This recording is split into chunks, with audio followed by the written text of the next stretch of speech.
Welcome in. This is your Jock Market Power Hour for this week's Houston Open. I'm Rick Game of that right there, Joe Idoni. And Joe, here we go. We were just talking before we went hot. Shot tracker, Yeah. PGA Tour Live, these things that we rag on, maybe even take for granted at sometimes. When they take them away from us, we're begging for them back. We're excited to have them back. Of course, we'll show a little more appreciation for them this week, but a nice little swing season event here as we kind of wrap things up for the little bit of breather here around Thanksgiving, Christmas time. But good field, a course that I would say is on the unique, and in that being, it's a little bit more difficult than the tracks we've seen the last couple of weeks. Decent little field, should be a fun event. I'm looking forward to covering Power Hour here.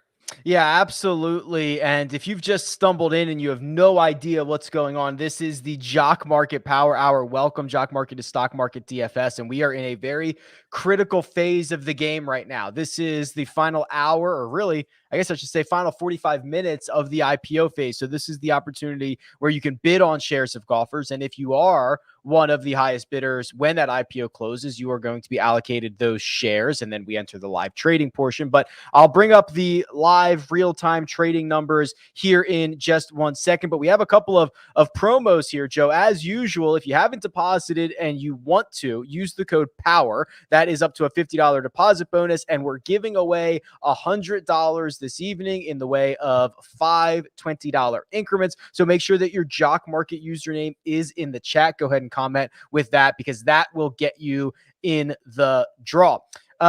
This is the time of year, Joe, where we've only had a couple of these events where we actually have data from the previous year, right? We're starting to relap over these. So I can pull up the data from last season here, and let me know if you see anything surprising. Carlos Ortiz, who is not going to defend his title, was $2.70 a share, Joe. How about that? He paid out the full $25 a share last year, with Hideki Matsuyama, Dustin Johnson, and that man, Taylor Gooch, rounding out the top four with Brooks Koepka in fifth. Yeah, dude. One thing that I kind of noted of it is a couple things. One, it was in kind of a unique spot. I believe it was the week before the fall Masters that we had, which was kind of a unique position spot. But the other thing I noted, we really didn't know what to expect from this course. Obviously, being a municipal golf course, the fun story is about it being like $36 for local residents. They did some rerouting. They moved some tees. We didn't really know what to expect. But what I saw was a lot of the cream rising to the top here. I mean, we had Dustin Johnson, we had Brooks, we had Tyrrell Hatton, we had Hovland, we had Burns, like all these guys who came to this event and were the prohibitive favorites, showed up, played well. They all like top 15 there. So besides Carlos Ortiz, there was a lot of big names lurking around that leaderboard. I think some of that's the product of obviously the talent of them, but I think the other part of that is when scoring conditions are a little bit more difficult and the cut line is, say, over par instead of under par, that tends to, in my opinion, sort of benefit the better players and really kind of take advantage of their strong suits and their separation in terms of long irons and approach play on difficult tracks. Yo, I'm not going to lie. Things were freaky last year. Tyrrell Hatton and Russell Henley were more expensive than Dustin Johnson, Tony Finau, Victor Hovland, Scotty Scheffler. I did not see that coming. I don't know if we're going to remember, I mean, this was still very much, and I think we're still seeing cyclical changes of strategy in the jock market, but this is a freaky one. It's freaky, dude. I remember this is right after DJ had COVID, so maybe that had something to do with it. That's right. But weird, man. Hatton, I know Hatton was playing well, but Henley like sticks out like a sore thumb. I don't know where that came out of. But yeah, look, I mean, Hideki played well. Like all these guys showed up here and had very strong performances leading into a major. Yeah, I love it. Make sure your Jock Market username is in the chat. I'll pull the first $20 here in just a few minutes. You talked a little bit about the golf course, Memorial Park. It's in theory not going to be a cakewalk, Joe. And I think that's why your correct assessment in cream rising to the top, because we heard Brooks Koepka say this very condescendingly about his peers, how only 20 guys can win a major championship. But he's not wrong in that. When you get on more difficult golf courses, making a tough par or a good par can be a good score. When you get to a birdie fest, all of these guys can make birdies. That's kind of where you see some of these, shocking winners. So 13 under par was the winning score last year. We know that it is a long par 70. We know that if you miss the fairway, it's going to be hard to hit the green. Are you going to try to load up on that cream this evening here in the Jock market? Well, I think it's all going to come down, as it does every week, to price points and kind of where they fall in respect to the target price that I have on those guys. I think that in theory, yes, I think the good players are going to play well. I think that being a long par 70 course, being this type of golf course, like when it's originally designed as a local municipal course, isn't designed with PGA Tour players in mind coming there. It's designed for the average 10 handicapper, you know what I mean? So when they lengthen these holes, when they push things back, a lot of these green surfaces are not intended to have shots from 225 yards coming into them. So I think that they present some unique challenges. I think some of the runoffs are tough. I think there's going to be a lot of around the green game that comes into play. We know the greens are typically fast. Like you mentioned, there can be some trouble lurking off the tee in certain areas. But I think it's going to be a lot of drivers. I think that the best players are going to show up here. And this is a good fit for those guys in their certain skill set. Let's move over to our market movers segment here, Joe. And this is an opportunity for us to pick out 3 golfers each that we are going to be targeting this evening in the Jock market. And we break it down by each kind of tier of this cash market. So we go with our blue chippers, our mid caps, and our penny stocks. I think last week we started at the top. Let's start at the bottom. The penny stocks for the Houston Open, Joe. Who is someone that you have already clicked and added to your favorites list? Killa Keith Mitchell. Yeah. My penny stock guy. Look, he's just, when I'm looking at penny stocks guys, I want basically boom or bust, right? Because bust ain't that bad. When you're $2-3 a share, bust going down to $1 a share is not going to kill you.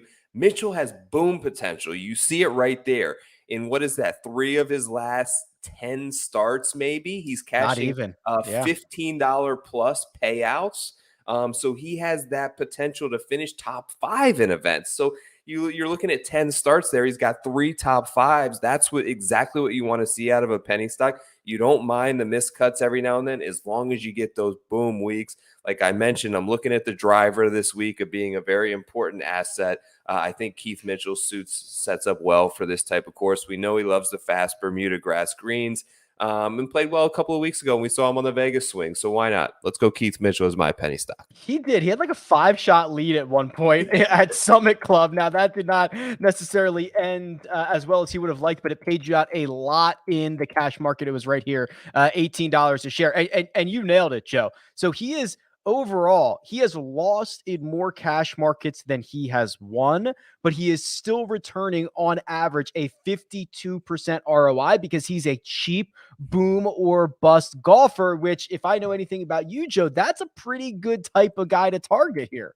Or at least the ones that you like to target. That's the ones that I like to target, right? I like to roll the dice and try and aim big, especially with these guys down here in the low dollar price point entry range in terms of getting some shares. Okay, for my penny stock, I'm going to go with your guy. I'm going to go with Denny McCarthy. I think I'm ready. Now, he has not been all that good in the cash markets, in the Jock market. He is basically a neutral, even player in his cash market career, but you can see a couple of decent results here recently. $8.25 a share, $7.50 over the course of his last 7 events. Those have been significant payouts, and I think we're just starting to see signs of life a little bit here, Joe. We're starting to see signs of life. It's Bermuda. He's by far the best putter on the planet when it comes to Bermuda. I do worry about length off the tee. I worry about a lot of things with penny stocks, but I think if Denny can get that putter going, continue some of these good vibes that we've seen here in the last couple of weeks, that he might be a good investment this evening. That is Denny for myself, Killa Keith Mitchell for Joe. Let's move on up to the mid caps. Where are you headed here, Joe? Okay, I'm going to go with a guy that has been a very, very hot name and popular in pretty much all formats, including DFS, including betting outrights, including Jock Market. He's had 4 consecutive losses basically since the month of October in terms of ROI. But I love his upside. I love his opportunity this week to, I think, buy low, and it's Mito Pereira. Here, Okay. 30 to 40 to 1. I was out. I wasn't betting him. Now he drops down to 80 to 1 off one miscut, and I'm willing to kind of bet on that upside. Look, like second off the tee, second in approach. He's hitting a ton of greens in regulation. I think that his IPO price has just kind of been inflated. I looked at like his last 4 starts and it's averaging 675. I think we're going to be able to get Mito in like the mid $5 range this week, which I think presents a lot more opportunity that we saw early on to give him a little bit of a bump in terms of upside. Yeah, he is kind of fascinating because the sentiment on him has been all over the place, right? He was just like, everybody loves him. Now what do we do with him? It's not like he's played poorly, but when high expectations come into play, it kind of changes the perception on a lot of people. So Mito for Joe. I was going to go with Russell Henley here, but I'm starting to suspect he's going to be closer to the top of this board than maybe the middle of the board. So I'm going to do a quick pivot and go to Jason Kokrak. And on paper, this is a really good spot for Kokrak. He has not played particularly well. In fact, he's played pretty poorly. But I think that drives his price down. You're going to be able to get a decent deal, hopefully, on Kokrak this evening. Even with recent struggles, he's still gained or he turned to a profit in over half of the cash markets that he's been involved in, an average of 22% ROI. We know the winning upside. He's got 2 wins in the cash market. So I'm wondering if we just get back to core Jason Kokrak being able to drive the ball, being able to putt if he can't come out and have some success this week at Memorial Park. So I'm quick pivoting off of Henley, going to Jason Kokrak because I think Henley, Joe, he might end up with some of those top tier priced guys. Especially seeing last year's pricing, right? I know, it scared me. To that part. We know people love a little Russell Henley in Houston, but this is a different course, guys. So I don't know if that had something to do with it last year. Yeah, maybe that was it. We didn't know what to do, so we just went with a guy who had won here before. Okay. Finally, time for our blue chippers. Top of the board. Where do you want to allocate your hard-earned dollars, Joe? Okay, the blue chipper. I usually try to find someone like not at the very top, but I'm doing it this week, Rick. It's Sam Burns for me. It makes so much sense. Like, this guy has got it going. Averaging over 50% ROI, which is very rare, as you've seen in terms of the top guys who are getting a high price point. This past 13 events, you see those booms there. He's got 5 finishes of 5th place or better, plus 2 wins. So those are the type of $15 plus payouts that you're looking for. You need those top 5s if you're going to spend a high IPO price on a player. He's got that sort of upside. He's just, Rick, it's crazy because, we see these guys get on these really hot runs off the tee and with ball striking, and he's doing that. But it's rare that we see a guy with the combination that is also like number 1 in putting as well in like recent preview. So he's doing it all right now. I just think this guy is a wagon. He's going to have a tremendous season this year. He's got all the tools in the bag and the confidence to go along with it right now. I have look, the other guys I looked up there, Scheffler 7%. Brooks is not even 1% ROI. Finau's 5%. Burns is 50% ROI on average. Like, that's a big jump. He's got the upside and he's playing great. Yeah, he's great on Bermuda. It's just he's the whole package. He's the whole package this week. Certainly no surprise to see him in the conversation for a blue chip. I'm going to go with another guy who's also won recently. His name's Sungjae Im. Look at his last 5 starts here. He's returned you $18 at the BMW Championship, $25 at Shriners, of course. That was the victory, and then $11 at Summit Club. If you have to be in the fairway, that's good because Sungjae Im plays out of the short grass quite a bit on average, 13% ROI in his cash market career, and much better than that here recently. So I'm going to go with Sungjae. Very interested to see how his rest of this IPO shakes out. So just to recap, I'm going to go with Sungjae, Kokrak, Denny McCarthy. Joe is going to go with Sam Burns, Mito Pereira, Keith Mitchell. Let us know who you like across those tiers in the chat right now. And also, let me give away a little bit of money here. The very first $20 to the Jock Market, I almost called it the Jack Market, Jock Market, goes to Hefe. Hefe, congratulations. You're on the board. We'll get you that $20 in 1 to 40 business days, probably like 1 to 2. But bear with us on that. If you want to be like Hefe and you want to win $20 to the Jock Market, go ahead and put your Jock Market username in the chat right now. All right, Joe, I'm about to unveil the big board for the very first time. This is the live pricing, and we are probably 25, 26, 27 minutes away from this IPO closing. And to no one's surprise, Sam Burns leads the way. There he is. $8.65 a share at the moment, which means you are asking Sam Burns to finish about 15th, 16th, or better to return you a profit.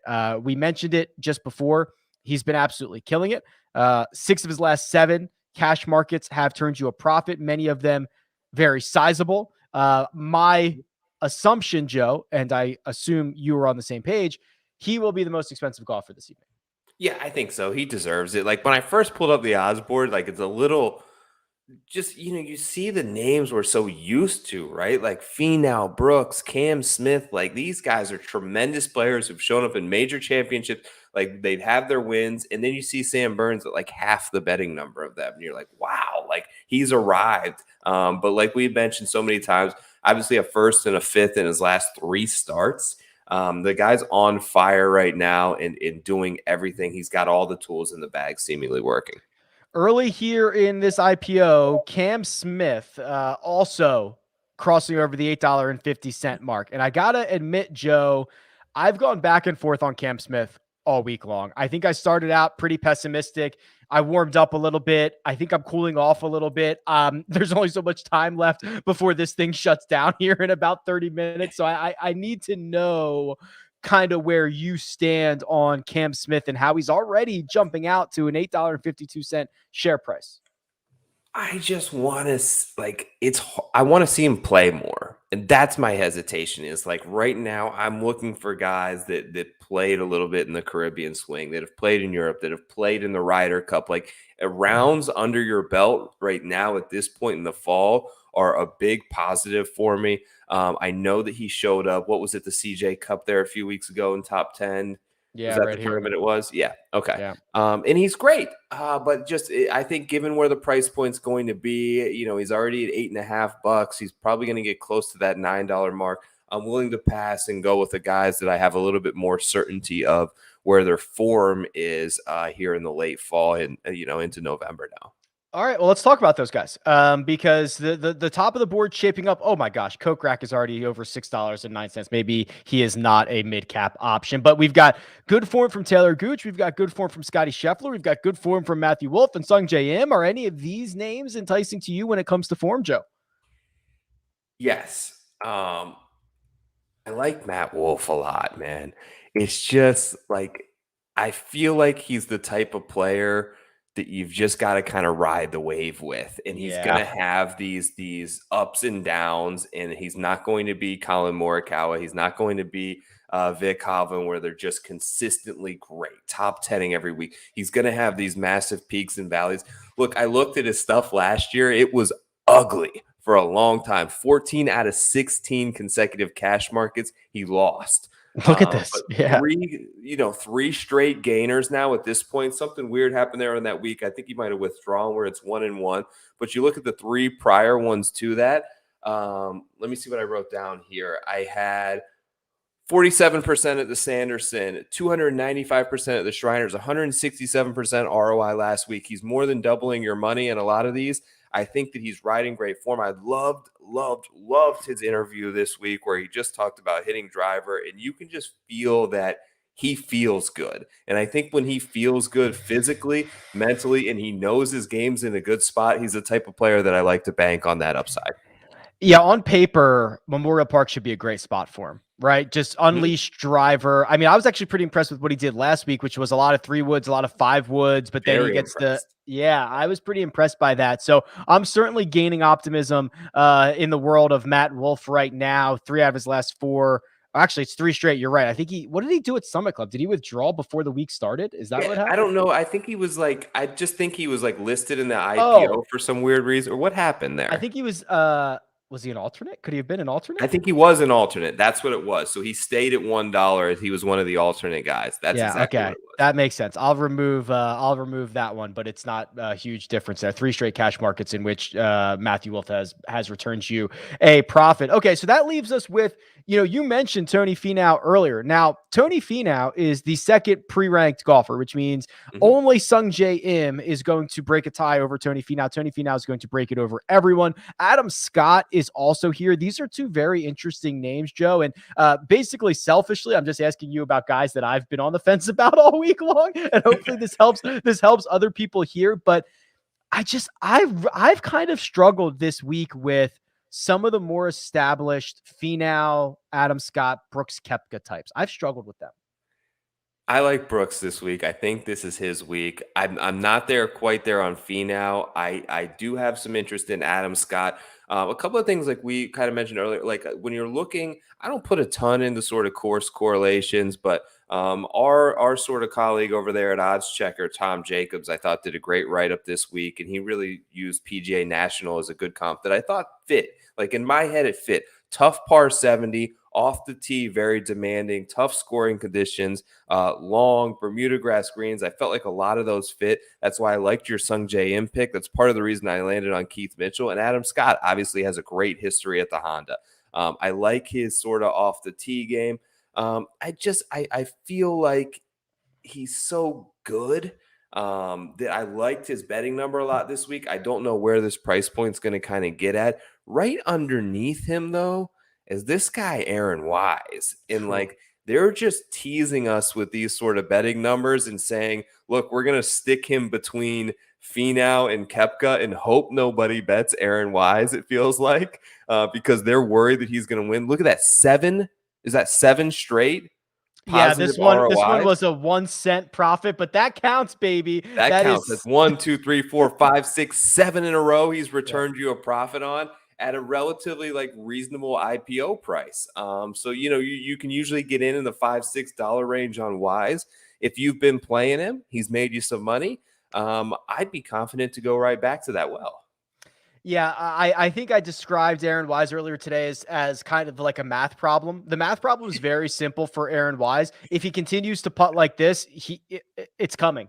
Like he's just going to contend a lot. That's the math problem. It's the one thing that's held him back. It's been by far the weakest part of his game, while the rest of it has been borderline elite from tee to green. So yes, Aaron Wise currently hanging in there, $5.22. I'll give this a refresh here in just a second. That's asking him to finish about 32nd or better in this full field event. Scrolling down a little bit further, Joe, here, and I'll give this a refresh in just a moment here. But sub $5, we start to get a lot of interesting names piling up. Joaquin Niemann, who played well last week. Cameron Tringale, who almost stole the Zozo Championship or tried to from Hideki Matsuyama. Harold Varner III is here. Patrick Reed is here. Are there any intriguing kind of $4 to $5 players that we should be keeping an eye on before we get too deep into this thing?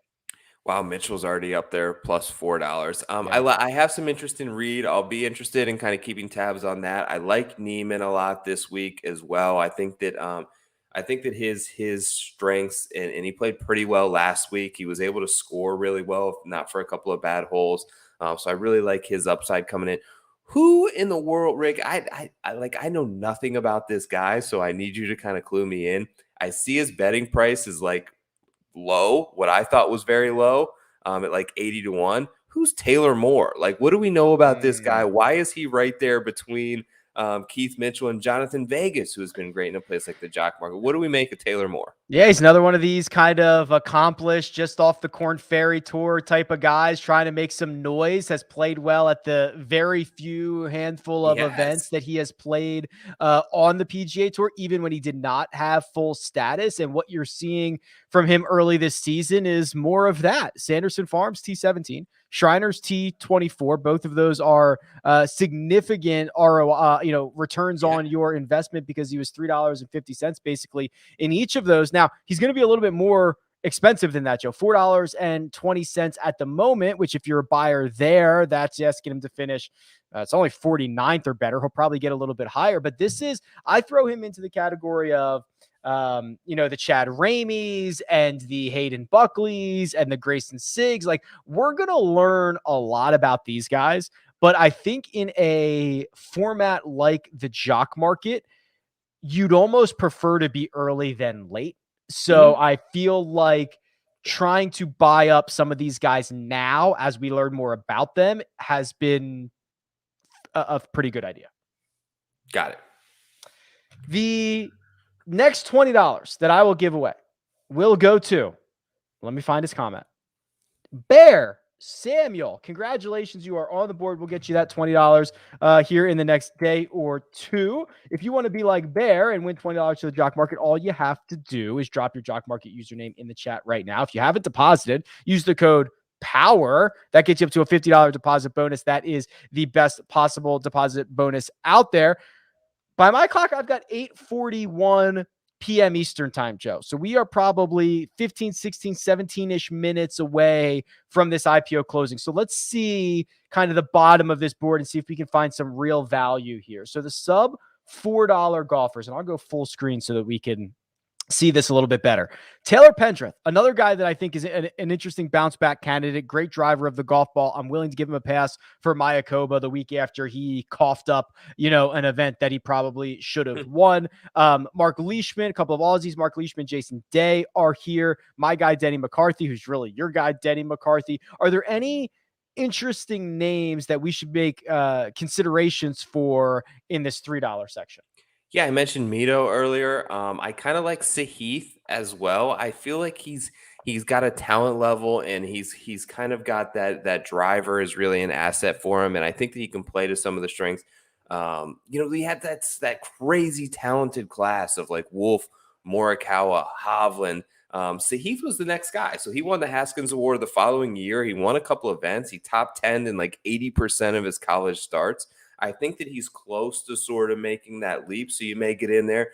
But, Rick, I'm almost embarrassed to say, I bet Jason Day this week. Just tell me I'm crazy.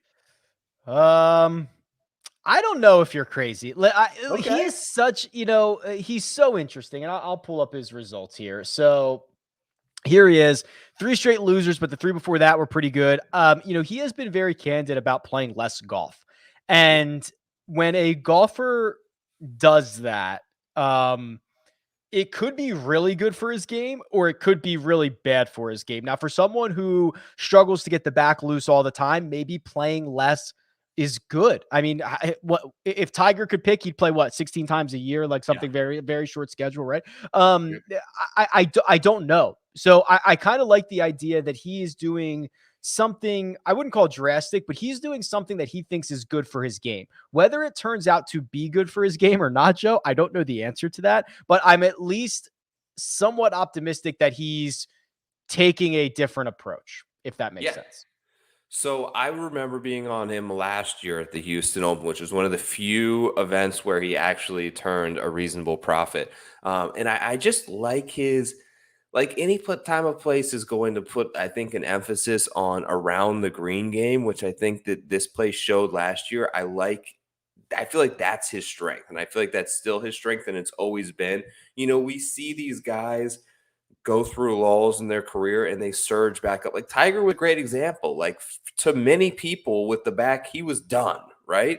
He came back, and I know Jason Day is not Tiger Woods, but this is a former, within the past, 7 years, #1 player in the world. He's won major championships. He's got 19 worldwide wins as a professional. Like the guy's a winner. The guy's a player. If he's healthy, I think, at 100 to 1 or $3 mark in Jock Market, I think that he gives you a good bit of upside there. Obviously, it's been very volatile of late, so I think it all comes down to his health, which is unfortunately quite an unknown. For 17 months, Jason Day was Tiger Woods. Now, Tiger Woods was Tiger Woods for 20 years, but Jason Day Yeah, had like a 17-month stretch in which he it's basically, unbelievable. Yeah. yeah, just unreal stuff. Back to some of these really, really cheap guys here. I'm firmly on the Paul Barjon bandwagon. I don't know how I got here, but I don't think I can get off at this point. I just think he's odds makers are pricing him wrong. Fantasy sites are pricing him wrong. We'll see what the Jock Market does this evening. He's $2.38. We're starting to see a little bit of life from Doc Redman, and he is someone who on a course like this where rough is penal, when Doc's at his best, that's kind of the place to unveil him. I don't know what version we're going to get this week. But is there, I mean, we've talked about how valuable and how volatile Sam Ryder has been at times. He's $1.86, Joe. Is there any flyer or dart throw that you would like to take down here in this very cheap penny stock range? Yeah, down here with these guys, like I don't mind Brandon Hagee. We talked about some of the big returns previously that he's had here. He played really well with the Honda Classic. Yeah, I just like guys that are going to be able to hit it far. The other guy who I've mentioned a couple of times here is, and I don't mind going back to, he's now sub $2, is Adam Svensson. A couple of decent performances, but the guy is really striking it well. When I sort of did a cumulative stat model over basically the last 24 rounds from, I took 150 to 175, 175 to 200, 200 plus, and I kind of lumped those all together into a pot and stirred it around. He came out number 2. So his long iron play is really the strength of his game. And I think that often gets overlooked. He's sub $2 right now. But if I'm going to take a flyers on some guys down here, I'm looking for guys that hit it far and have a decent amount of accuracy and can make some birdies, because those are the guys who, like we mentioned, have the biggest boom potential that you're looking for in this $2 range. Yeah, speaking of boom, and we have showcased this before, but here's Brandon Hagee,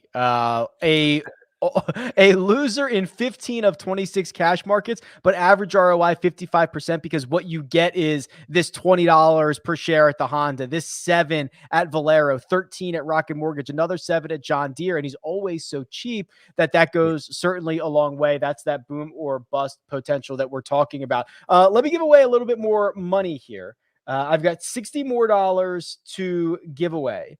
The next 20 is going to go to, I have the comment right here, to Eric. Congratulations, Eric. You are on the board. We will get you $20 set up into your Jock Market account. If you too would like to be like Eric and win some money, make sure your Jock Market username is in the chat. I'll give away 20 more when IPO closes in about 10 minutes or so. And then I'll give away 20 more before we get out of here. But Joe, by my clock, 8:48. So things are starting to settle. Things are starting to formulate. The board is getting much more secure. As I refresh this, we have seen Sam Burns break through $9 and Taylor Gooch follow closely behind at 888. I'm a big believer in Gooch. He's played 4 times this year. He's finished T11 or better in every single one of them. At what point is this too expensive on Gooch? He's too expensive for me right now. My target on him was $745. He's already clear of that by more than $1. You look at those finishes, and there's no like I'm not going to refute that. He's playing fantastic, but look at the IPO prices too. Like there's something about a guy when he's at 440 and 565 and 550, and then you're going to buy shares of him all of a sudden at 888. And it's not like this field sucks. There's good players here. We know that the course is going to play tough. We know that there's trouble lurking. So something about that jump to me, and buying in on a stock after it just had 4 great days in the market, and you're going to buy shares on Friday, is usually not the most sort of sound strategy. So I'm going to pass. Is this buying at the 52-week high right now? Yeah, That's what this is buying Tesla right now, going all in on Tesla. Right behind Cam Smith, 852. I'm not sure that's moved since we've come on air. I'm pretty sure that's what he was at 815. Sung JM 799, Matt Wolf, Aaron Wise lining up behind, but it is not lost on me, Joe, that seemingly each and every week at 8:50 p.m. Eastern time, I turn to you and I say, Joe, a guy named Brooks Koepka is like the 15th most expensive golfer, $6.29 right now, which is asking him to finish 26th or better. You are kind of the Brooks whisperer here. At what point, because now he's lived in this $6 range for 5 weeks in a row, and he's trending towards that direction again. What are we going to get for Brooksy this week? Y'all are going to make me do it again, aren't you? I'm going to end up with a ton of shares of Koepka. No, look, look, in the I felt a little pressure and a little obligation in some other weeks to kind of go on Koepka. I genuinely like him this week. It has nothing to do that he signed off on some drawings and some renderings of the redesign in this course. It has to do with the setup, right? Long, difficult, par 70. Par is good on a lot of holes. You don't have to make a ton of birdie. The cut last year was 3 over instead of 3 under. I like those kind of setups for Brooks.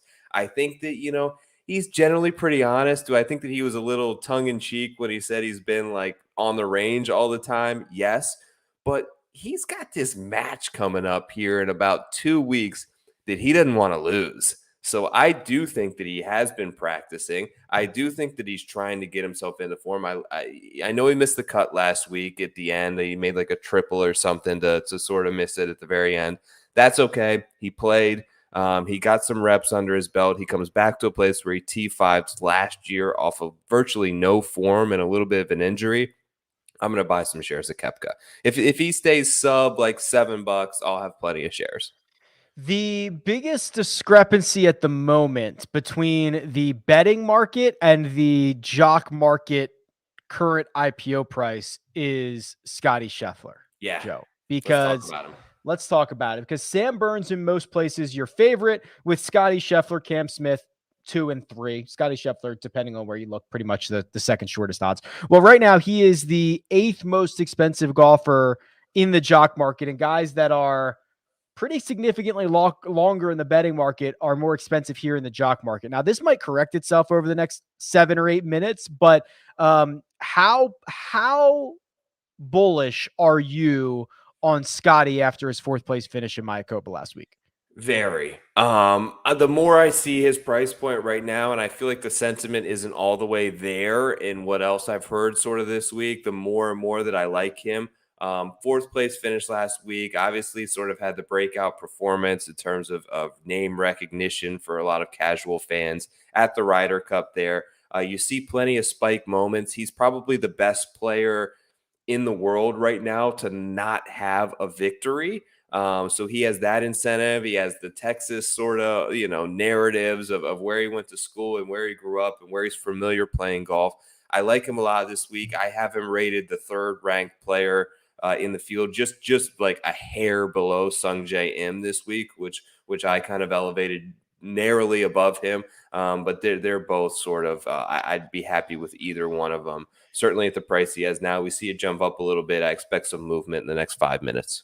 Yeah, he did just pass Matthew Wolff. He did just pass Aaron Wise. He's now the 6th most expensive golfer at $7.49. So this is the moment, Joe, where we get to say good luck to you, my friend, because by my clock, it is 8:53. Joe is going to pull out his phone, and he's going to dive into his favorites list, and he's going to make his bids, and then we're going to get with him at the end and see how it all shook out. But I'll take you the rest of the way here in the IPO. Remember that if you have your Jock Market username in the chat right now, that'll get you entered to win one of the 2 final $20 in Jock Bucks that we're giving away this evening. But here is the live updated big board.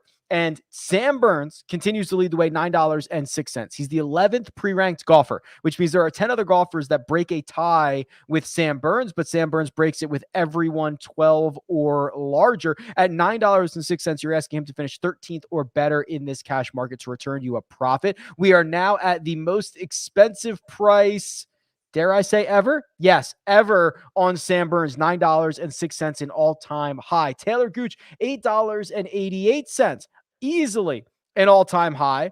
We've been at an all-time high for him for quite some time here this evening. Cam Smith right behind, $8.52. He has not moved since we've come on air, and Sungjae Im just finally broke through the $8 mark. Those are your 4 above $8. Then they start to line up behind. We talked about Finau and Scotty and Matthew Wolff and Aaron Wise, but Brooks Koepka has finally snuck into this $7 range. So now this is the most expensive Brooks has been since the Northern Trust. He's played 5 other tournaments since then. Memorial Park, a difficult long par 4. Sentiment towards Brooks seems to be climbing, despite the fact that he has lost you money in 7 consecutive cash markets. We'll see if he can break that this week. Terrell Hatton, Adam Scott, and Joaquin Niemann are your $6.50 or higher players. Pretty surprised to see Joaquin Niemann at only $6.59, considering that would be asking him to finish top 25.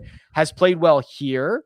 has played well recently, gets maybe a little bit of a boost because someone that would have finished in the same price range as him, Carlos Ortiz, not here to defend his title this week. Joaquin Niemann, probably at the moment for me, the most mispriced golfer, $6.80. Back to the big board here. And we're at 8:55, which means when we get to 8:57, we're at 8:56. So we're about a minute away from this IPO entering the random window, the 90-second window in which the IPO phase can close at any time. Adam Scott, $6.66. He's your 8th pre-ranked golfer. Russell Henley, $6.35. Someone that I'm pretty high on this week, has won this event, not at this course, $6.35.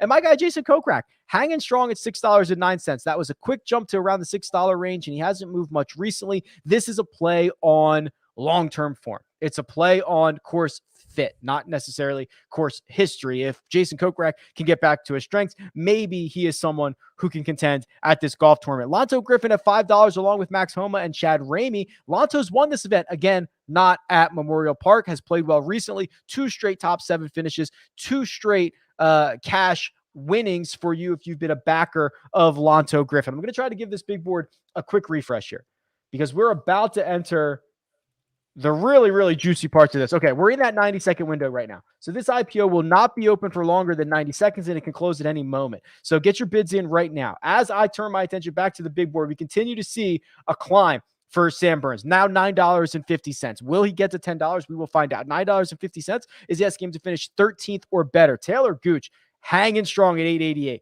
Cam Smith, $8.52. Movement on Scotty Scheffler. Here he comes. That's probably Joe. $8.06. He's the 12th pre-ranked golfer. He's moving up the board. Brooks Koepka has gone up 50 cents. That's probably Joe as well. If you're trying to bid for these guys, you're probably battling Joe at the moment. Aaron Wise and Tony Finau more expensive there. We're still seeing a pretty cheap price on Joaquin Niemann. And look at this, a jump from Mackenzie Hughes. If you buy into that kind of difficult condition, maybe short game type specialist, maybe guys missing the greens, Mackenzie Hughes might be your guy. Now up to $5.85. We saw a 50-cent jump from Max Homa just in the last couple of seconds. He went from $5 to 50 cents.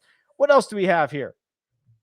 Keith Mitchell, $4.26. That was Joe's penny stock. He is now maybe exiting the penny stock category, getting closer to your mid cap. Played very well at the CJ Cup, made you a ton of money before being a loser at the event in Mayakoba. I'm going to try to sneak in one more refresh. I don't know if I'm going to have time. Let me see what I can do here, because we are in it. This thing is going to close literally any second. We're probably down to the final 20 or 30 seconds, and it's happened. Sam Burns, now $10.11. I'll look up to see the last time we've had a golfer this expensive, $10.11. Taylor Gooch hasn't moved. Sung Jae, here we go. The number 1 pre-ranked golfer, Sung Jae Im, has now surpassed Cam Smith. He's $8.66. There is no one in this field that is going to break a tie with Sung Jae Im. Scotty Scheffler, $8.48. Matthew Wolff, $7.81. And we are seeing Brooks overtake Wise and Finau here on this board, while Joaquin Niemann gets to an even $7. Are we still live, Joe? We're still good. Wait, yes, I believe so. Let me try to put one in right now. I see 8:59. We could still be in it, I suppose. Yeah, I just got some more shares in. All right, here we go. We're still locked and loaded. Taylor Pendrith, $4.22. Taylor Pendrith nearly won in Bermuda 2 weeks ago. $4.24. You're asking him to finish about 40th. Very good driver of the golf ball. Maybe just needed a week to shake off that close call in Bermuda. Misses the cut at Mayakoba. I think he gets back into form this week. Patrick Reed also seeing a little bit of movement. He's now over the $6 mark. I'm going to try for one more refresh if we're still open here. I'm going to go for it because Sam Burns is barreling towards potentially record price right now, and he's not stopping. $10.92. Okay, we closed. And we're done. Wow, Burns, $10.92. That might not be done. I'm going to have to give it a refresh. Wow. $10.92. All right. IPO is closed. Shut it down. We're going to let the dust settle here. I'm going to get the new prices from the big board. I'm going to give away some money. We're going to hear who made Joe's portfolio. While I let that settle, very late close, maybe one of the latest. Let me give away a little cash here. The next 20 goes to, this is fitting, Blind Squirrel. Blind Squirrel can find some cash every once in a while. Congratulations. $20 is coming your way, Blind Squirrel. I've got 20 more to give away, and I'll do that before we get out of here. I'm going to refresh this big board here, Joe, just one more time because I want to make sure I've got this accurate here. Let me do that as well. Okay. I think I'm good here. So this is the part of the show where we ask Joe to divulge his experience over the last 5 to 8 minutes and reveal his portfolio. What did you get, Joe? Sure. A lot of guys again, man. A lot of guys. Another week of a lot of guys. I got me some shares of Mr. Brooks Koepka. 765 was too cheap. Let me tell you, the target I had on my boy this week was 815. So I'm always bullish on him. Happy to take it. Joaquin Niemann got in at $7. I just felt like he was kind of a little bit of the overlooked guy there as it came down the stretch that I liked. I did get my mid cap in Mito Pereira. And then a couple of guys at like around the $4 mark. Two of them, Cam Davis. We didn't talk about him, but I like his asset of the driver here. I like his aggressiveness. If I like Wolf, I think he's like a really cheap version typically of Wolf. Is kind of the sort of player that I see him becoming. CT Pan was another one who's just flashed really good form. And then the cheap ones, the penny stocks I got this week, I picked up 3 of them. Adam Svensson, who I mentioned, I'm going back to the well there. Brandon Hagee, who I mentioned, going back to well there. And a little Texas native, a guy that's actually surprisingly pretty long off the tee, was cheap, $2.90, Dylan Fratelli. Those are my guys this week.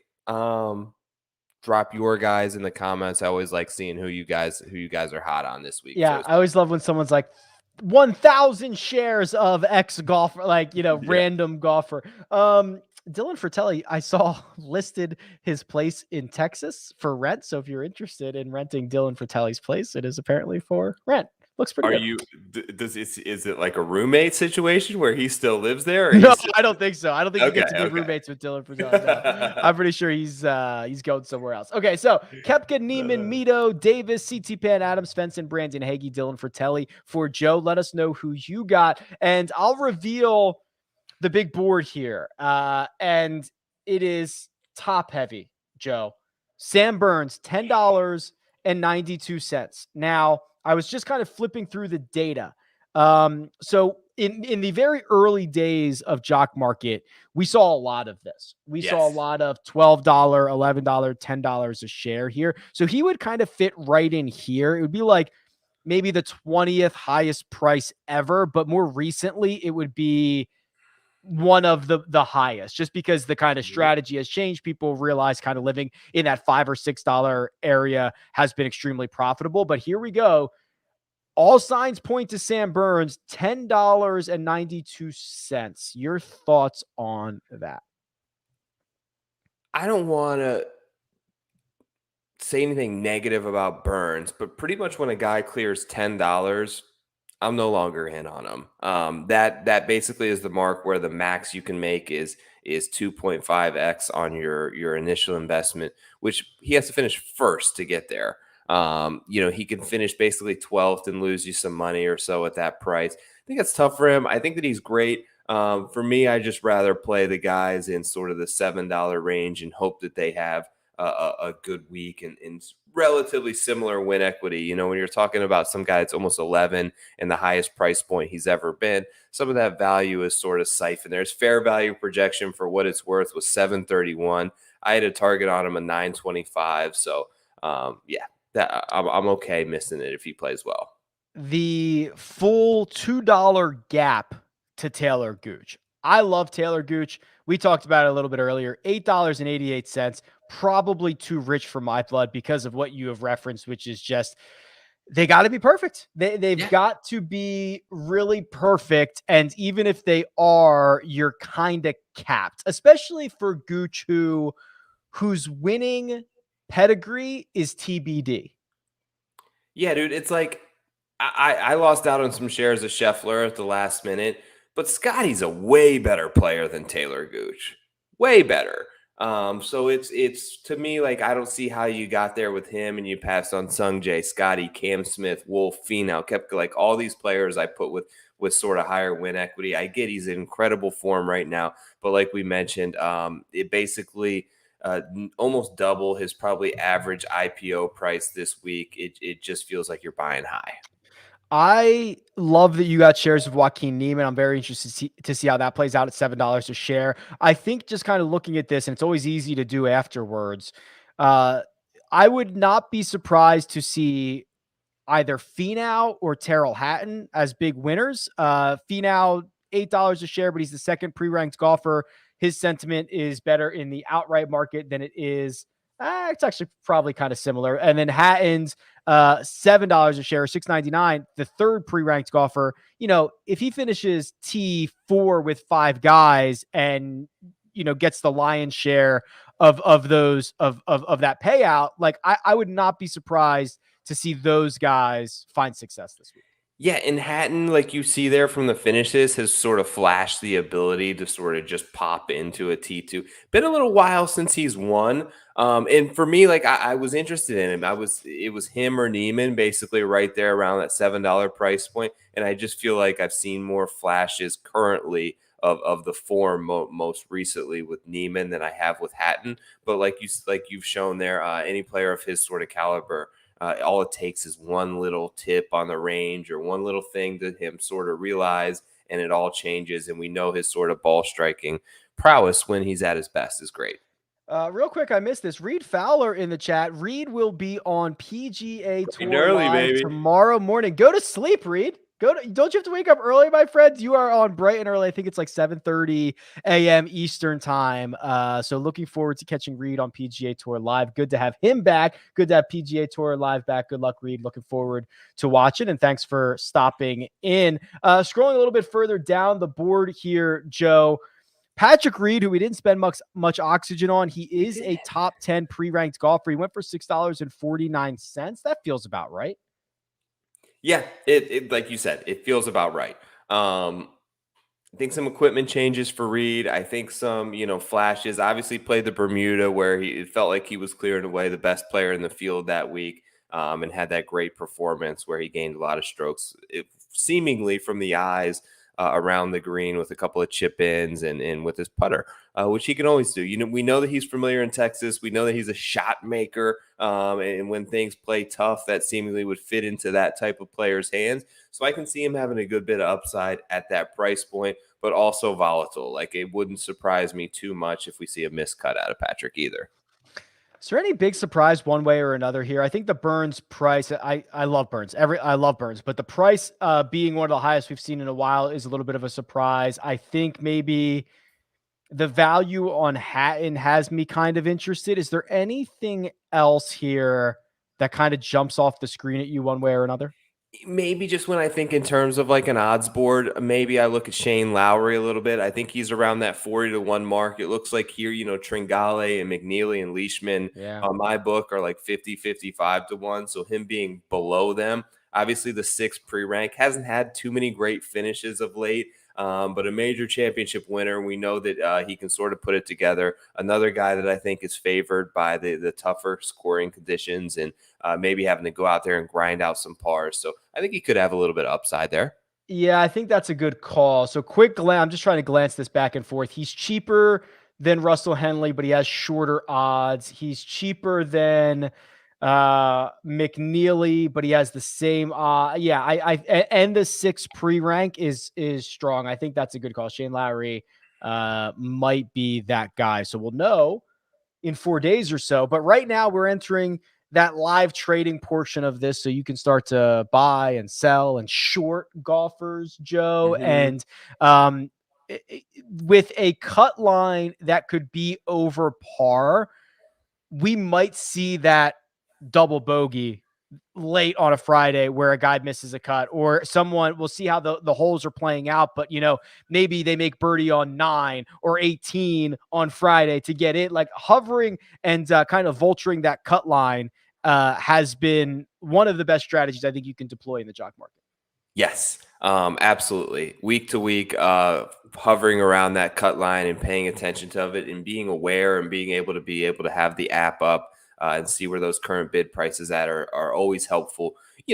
Texas, right? Relatively wide open Muni course. Like we could see wind become a factor. So I think that's important if you see a little bit of weather to potentially come in on one side that's not foreign or totally unusual in this part of the country. So Another thing to sort of keep an eye on, full size field this week. We've got a standard cut line, so pay attention to that. And there's opportunities that present themselves throughout this tournament, all the way until Sunday afternoon. So it's great. All right, let me give away our final $20 to the Jock Market. It goes to Steven. Steven will bogey. Well, with that attitude, Steven, you definitely will. Maybe try Steven will birdie or Steven will par. Might be a better, more optimistic way to approach that. But Steven, $20 coming your way. Joe, we are back at it again next week. RSM Classic, same time, same place. And then we're going to enter a little bit of a lull. I think we'll probably get a Hero World Challenge market. We're pushing for that.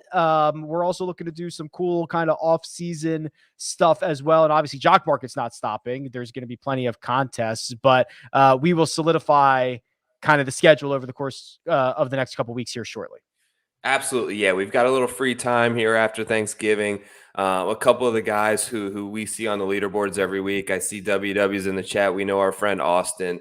We'd love at some point to kind of maybe pick your guys' brain a little bit and just see kind of different ideas and strategy elements that come into play. But we'll definitely put some stuff together coming up to keep you guys engaged. And we really enjoy doing this show every week. So we'll keep it going. And then right through the fall, right into to Sony, right? Tournament of Champions, Hawaii swing. Tournament of Champions, baby. Okay. The code you want to use is POWER, up to a $50 deposit bonus. If you haven't deposited yet, you'd be crazy not to use it. Like and subscribe on your way out. Follow Joe on Twitter at TorPix. You can follow me at RickRunGood. This has been your Jock Market Power Hour for this week's Houston Open. Good luck.